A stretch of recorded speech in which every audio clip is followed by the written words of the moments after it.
ఇక వార్త వివరాల్లోకి వెళ్తే బాపట్ల జిల్లా వేటపాలెం మండలంలో ఆక్వా రైతుల సమావేశమై తమ సమస్యలను ప్రభుత్వ దృష్టికి తీసుకెళ్లారు.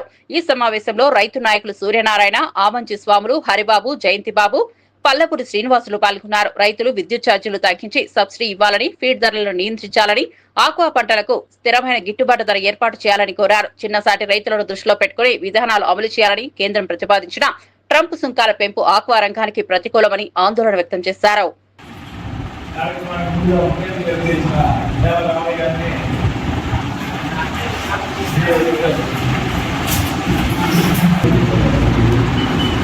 आपको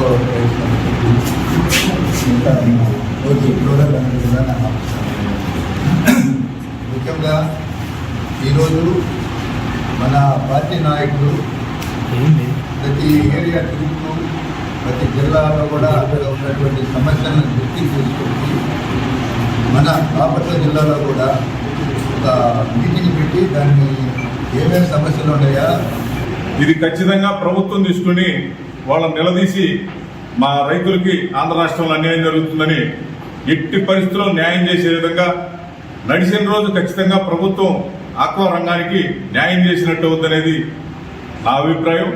అలానే ఈ ప్లాంట్ ఎక్స్పోర్టర్స్ అంతా కూడా ట్రంప్ చేసే చర్య ఒకటైతే ఈ ట్రంపులు ఆంధ్ర రాష్ట్రంలో ఉన్న కంపెనీ ట్రంపులు అందరూ కూడా దాదాపు రేటు అక్కడ ఏదైనా ఒక మాట రాగానే 50 రూపాయల కేజీకి పడేయటం, రైతుల్ని దోసుకునే విధానాన్ని ప్రభుత్వం చూస్తా ఊరుకోవడం అనేది అది కరెక్ట్ కాదనేది నా ఆలోచన.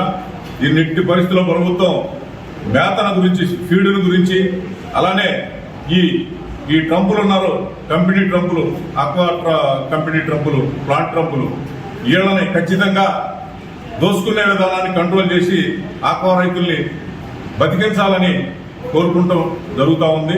అలానే సీడ్ కూడా టైగర్ 30 పైసలకి 25 పైసలు తీసుకునే రోజుల్లో ఈరోజు 99 పైసలు ఒక రైతుల టైగర్ పిల్లల్ని రైతు కొనే పరిస్థితి ఏర్పడటం అంటే ఇది ఖచ్చితంగా ప్రభుత్వం దృష్టి పెట్టాలి, ఆక్వా రంగాన్ని బతికించాలనేది మా యొక్క ఉద్దేశం. అలానే కరెంటు